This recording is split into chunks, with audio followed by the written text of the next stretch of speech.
آج کے اس تفصیلی جائزے میں ہم ایک بہت ہی واضح مشن کے ساتھ آغاز کر رہے ہیں، اور بات دراصل انسانی کمزوری، دھوکہ دہی کی نفسیات اور سچ کی تلاش کے درمیان جو ایک گہرا تعلق ہے نا، اس کو سمجھنے کی ہے۔ بالکل۔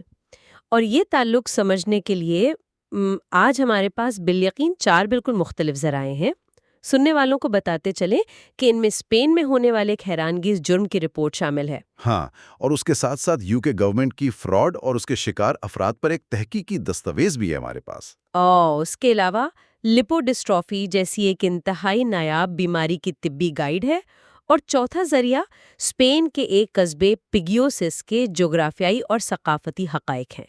یعنی بظاہر یہ سب بہت مختلف ہیں۔ صحیح کہا، بظاہر ان کا آپس میں کوئی جوڑ نہیں بنتا، لیکن ہمارا مشن آج یہی ہے کہ ان بکھری ہوئی کہانیوں کو جوڑا جائے۔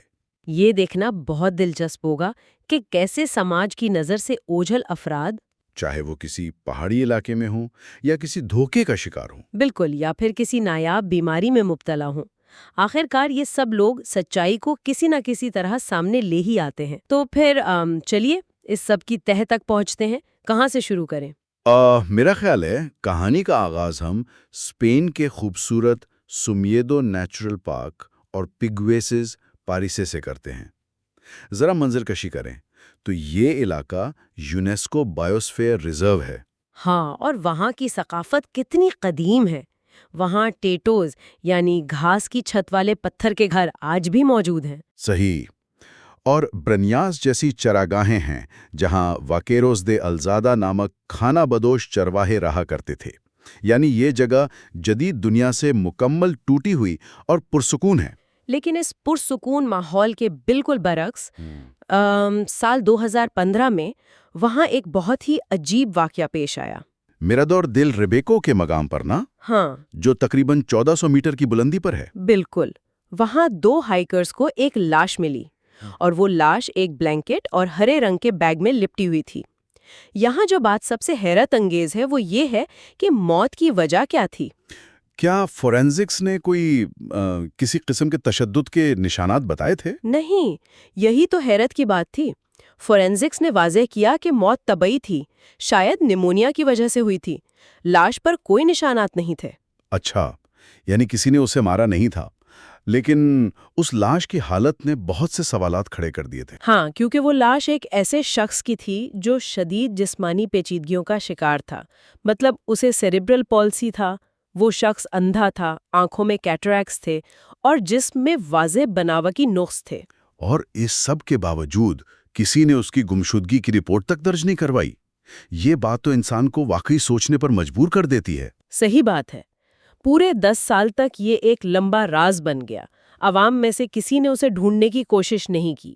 یہ سن کر کسی کو بھی دکھ ہو سکتا ہے، لیکن یہاں آ کر کہانی واقعی بہت دلچسپ ہو جاتی ہے۔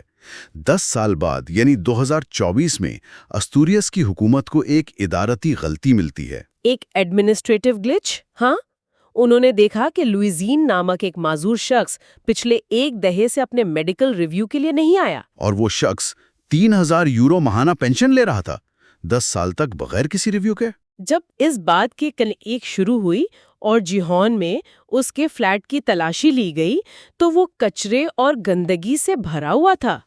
دیجین سنڈروم کا شبہ لگ رہا تھا وہاں، اور اس شخص کے جو نگہبان تھے، اس کے بہن بھائی، وہ کہاں تھے؟ وہ دونوں غائب تھے۔ انریکیٹا جو کہ ایک ٹیرو ریڈر تھیں، اور انریکے جو ایک اکانومسٹ تھا، ان دونوں کو آخر کار باسک پولیس، جسے ایڈزن ٹائزا کہتے ہیں، انہوں نے سان سیباسٹین کے ایک ہوٹل سے پکڑا۔ اور اس کے بعد جو اقبال جرم سامنے آیا، اس نے سب کے ہوش اڑا دیے۔ بالکل، انریکیٹا نے اقرار کیا کہ سومیڈو کا آدمی میرا بھائی ہے۔ مطلب انہوں نے 10 سال تک اپنے مردہ بھائی کی موت کو چھپائے رکھا، صرف پیسوں کے لیے؟ جی ہاں، یہ ایک بہت بڑا مالی گھوٹالہ یعنی فائنینشل فراڈ تھا۔ ان بہن بھائیوں نے 10 سال تک 3000 یورو ماہانہ پینشن وصول کی۔ یہ کل ملا کر تقریباً 300,000 یورو بنتی ہے۔ یہ تو بہت بڑی رقم ہے۔ اور ان کا دعویٰ کیا تھا کہ انہوں نے ایسا کیوں کیا؟ ان کا دعویٰ اور بھی عجیب تھا۔ انہوں نے کہا کہ فیونلری سروسز یعنی کفن دفن کے 5,000 یورو دینے کے ان کے پاس پیسے نہیں تھے۔ تو اس لیے انہوں نے لاش کو 1400 میٹر اوپر پہاڑوں میں چھوڑ دیا۔ یہ کوئی منطقی بات تو نہیں لگتی۔ صحیح بات ہے، یہ صرف اور صرف لالچ تھا۔ لیکن اس سب کے درمیان انسانیت کی ایک بہت خوبصورت مثال بھی ملتی ہے۔ ہاں، گواڈیا سیول کے سارجن مگل اینجل مالدوناڈو، ان کا ذکر کرنا بہت ضروری ہے۔ بالکل، انہوں نے اس گمنام لاش کو پروازا کے قبرستان میں باقاعدہ دفنایا اور اس کی قبر پر پھول بھی رکھتے رہے۔ یہ حقیقت واقعی جذباتی طور پر متاثر کرتی ہے۔ یہ واضح کرتا ہے کہ جہاں سماج میں اتنا دھوکہ اور لالچ ہے، وہاں ہمدردی بھی زندہ ہے۔ اور اگر ہم اس واقعے کو اپنے دوسرے ذریعے سے جوڑیں، UK گورنمنٹ کی فراڈ لٹریچر ریویو سے، اگر ہم اسے وسیع تر تناظر میں دیکھیں تو یہ انریکے اور انریکیٹا کا کیس ایک سلپری سلوپ کی بہترین مثال ہے۔ یعنی پھسلان بھری ڈھلوان، جہاں لوگ پہلے شاید حالات سے مجبور ہوتے ہیں اور پھر آہستہ آہستہ دھوکہ دہی کے عادی بن جاتے ہیں۔ صحیح کہا۔ UK رپورٹ کے مطابق آج کل فراڈ کرنے والے وہ عام مجرم نہیں رہے، انہیں اسکیمپرنیورز کہا جاتا ہے۔ اسکیمپرنیورز یعنی فراڈ کرنے والے انٹرپرینورز، یہ ٹرم اپنے آپ میں ہی کافی خطرناک لگتی ہے۔ بالکل خطرناک ہے۔ ان کے نظام میں ماس مارکیٹنگ سکیمز شامل ہے، جیسے نائجیرین 419 ایڈوانس فی فراڈ، انٹرنیٹ ڈائلر سکیمز اور پونزی سکیمز۔ اور آئیڈینٹی فراڈ کے بارے میں اس دستاویز میں کیا بتایا گیا ہے؟ اس میں تو بہت جدید طریقے شامل ہوں گے۔ ہاں، اس میں فشنگ، ٹروجنز اور ڈمپسٹر ڈائیونگ جیسی چیزیں شامل ہیں، لیکن سب سے زیادہ حیران کن بات یہ ہے کہ 36% آئیڈینٹی فراڈ صرف دوسروں کی میل ری ڈائریکٹ کرنے سے ہوتا ہے۔ صرف چٹھی کا پتہ تبدیل کرنے سے؟ یہ تو بہت ہی آسان لگتا ہے، لیکن اس کا شکار اصل میں کون ہوتا ہے؟ عام تصور تو یہی ہے کہ شاید بزرگ افراد آسانی سے دھوکے میں آ جاتے ہیں۔ عام تصور کے بالکل برعکس، کنزیومر فراڈ کا زیادہ شکار نوجوان افراد ہوتے ہیں، اور جہاں تک آئیڈینٹی فراڈ کی بات ہے، اس میں کارپوریٹ ٹاپ ڈاگز نشانہ بنتے ہیں۔ کارپوریٹ ٹاپ ڈاگز سے ان کی کیا مراد ہے وہاں؟ یعنی 26 سے 45 سال کے پیشہ ور افراد، کمپنی ڈائریکٹرز اور وہ لوگ جن کی آمدنی 50,000 پاؤنڈ سے زیادہ ہے، خاص طور پر لندن کے علاقوں جیسے کینزنگٹن اور چیلسی میں۔ یہ وہ لوگ ہیں جو بظاہر بہت سمجھدار اور کامیاب مانے جاتے ہیں۔ اور ایک آئیڈینٹی فراڈ کی اوسط قیمت کتنی ہوتی ہے؟ رپورٹ کے مطابق اوسط قیمت تقریباً 1303 پاؤنڈ ہوتی ہے۔ تو پھر سوال یہ پیدا ہوتا ہے کہ جب اتنے کامیاب اور پڑھے لکھے لوگ شکار ہوتے ہیں تو کیا وہ اس کی رپورٹ نہیں کرتے، آواز نہیں اٹھاتے؟ یہی تو خاموشی کا سب سے بڑا مسئلہ ہے۔ ماس مارکیٹنگ فراڈ میں رپورٹ کرنے کی شرح صرف 1 سے 3% ہے۔ صرف 1 سے 3%؟ باقی لوگ چپ رہتے ہیں، ایسا کیوں؟ وہ شرمندگی کی وجہ سے خاموش رہتے ہیں، خود کو قصوروار ٹھہراتے ہیں۔ پھر فراڈ کی قانونی پیچیدگی بھی ہوتی ہے، انہیں اکثر کہا جاتا ہے کہ یہ ایک سول میٹر ہے۔ اور اس طرح اداروں پر ان کا اعتماد ختم ہو جاتا ہوگا۔ بالکل، اور اس فراڈ کے اثرات نہایت تباہ کن ہوتے ہیں۔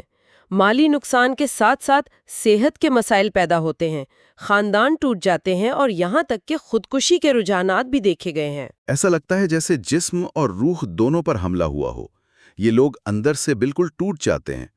جو لوگ مالی طور پر کمزور ہو جاتے ہیں، ان کی بے بسی ایک طرف، لیکن اگر ہم طبی کمزوری کی طرف بڑھیں، جو ہمارا تیسرا اہم ذریعہ ہے، لوسین کے شدید جسمانی مجبوری اور دوسروں پر انحصار نے ہمیں انسانی قدر کے بارے میں بہت کچھ سوچنا سکھایا۔ صحیح۔ تو اگر ہم لیپوڈسٹرافیز کی بات کریں تو یہ بیماری آخر انسانی جسم کے ساتھ کیا کرتی ہے؟ یہ ایک انتہائی نایاب اور پیچیدہ بیماری ہے جس میں جسم کی چربی، جسے ایڈیپوس ٹیشو کہتے ہیں، یا تو غائب ہو جاتی ہے یا غلط جگہ جمع ہو جاتی ہے۔ غلط جگہ جمع ہو جاتی ہے، اس سے کیا مراد ہے؟ اور اس کا مریض کی زندگی پر کیا اثر پڑتا ہے؟ یہ ایک بہت اہم سوال پیدا کرتا ہے۔ اصل میں چربی کے نہ ہونے سے لیپٹن نام کے ہارمون کی کمی ہو جاتی ہے۔ اس کمی کی وجہ سے مریض کو شدید بھوک لگتی ہے، جسے ہائپرفیجیا کہتے ہیں۔ یعنی انہیں لگتا ہے کہ ان کا پیٹ کبھی بھرا ہی نہیں۔ یہ تو بہت اذیت ناک ہوگا۔ بالکل، اور جو فیٹ جسم میں بنتا ہے وہ جگر اور پٹھوں میں جمع ہو کر انسولین ریزسٹنس اور میٹابولک سنڈروم کا سبب بنتا ہے۔ اس بیماری کی کوئی خاص اقسام بھی ہیں جن پر گائیڈ میں روشنی ڈالی گئی ہو؟ ہاں، اس کی 2 اہم اقسام کا ذکر ہے: بیراڈینیلی سیپ جو کہ پیدائشی ہوتی ہے، اور لارنس سیفل سنڈروم۔ لیکن اس پوری طبی گائیڈ کا سب سے دردناک حصہ وہ پرولوگ ہے۔